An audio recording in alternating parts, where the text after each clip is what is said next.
PSG Fan TV, bonsoir à tous, bonsoir à toi Joe. Bonsoir Byron, bonsoir à tous. Un match une nouvelle fois à deux visages. On avait bien débuté cette période qui était tout de même équilibrée. Mais bon, on l'a fini à 1-0. Comment t'expliques en fait ce retour des vestiaires compliqué ? Écoute, c'est vrai qu'il y a beaucoup de déceptions ce soir parce que comme tu l'as dit, on a fait une première mi-temps qui était pour moi totalement aboutie, je dirais jusqu'à la 40e parce qu'on a commencé à sentir en fait un peu ce petit souffle manquant.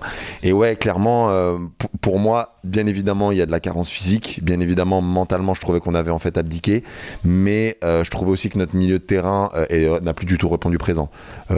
Verratti qui était aux abonnés absents, Gay qui se défendait quand même mais a commencé en fait à faire les mauvais gestes, et Paredes qui a été fantomatique, et du coup ce qui fait que tu as vu en fait un Neymar qui jouait quasiment 6 sur le terrain, et ça m'a rappelé en fait le match de Dortmund qu'on a d'ailleurs perdu en fait aussi 2-1 là-bas, où voilà, à partir du moment où tu as tes attaquants, tu as Di Maria qui commence à jouer latéral, bah, qu'est-ce que tu t'attends pour la transition? Il n'y aura plus rien, et la bataille du milieu on l'a clairement perdu en deuxième. D'accord. Est-ce que la mauvaise appréciation de Navas, donc, qui amène le premier but des Citizens, met ce coup en fait au moral aux joueurs qui va conduire finalement à cette perte d'énergie?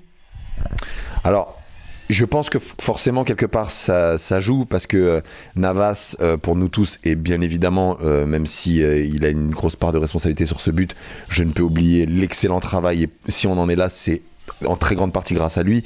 Mais je pense que justement quand tu as en fait un gars aussi solide qui fait en fait ce type d'erreur, ça doit jouer en fait dans les mentalités. Je pense que ça doit jouer. Après, ça n'excuse pas tout parce que voilà, les autres ont coulé. Défensivement, ils n'ont pas été si dangereux que ça en fait. Au fine, à Manchester City, à part des actions de Foden, il n'y a pas eu énormément d'actions. Donc, je ne nous ai pas senti en fait fébrile défensivement. On a pris 2 buts de casquette, mais effectivement, ça a dû jouer sur le fait qu'ils n'ont pas réussi à avoir le répondant et le mordant là où on était sur un énorme temps fort. C'est même plus un temps fort, c'est une mi-temps extrêmement forte. Et derrière, on s'est complètement écroulé. Enfin, comment tu sens le retour en Angleterre? Bah écoute, je suis content que tu me poses cette question parce que j'avais vraiment envie de finir sur une note positive. Moi, je le disais en fait avant match, je reste toujours positif pour notre équipe, mais on n'est jamais en fait aussi fort le PSG que quand on est en fait au pied du mur, quand on n'est pas les favoris.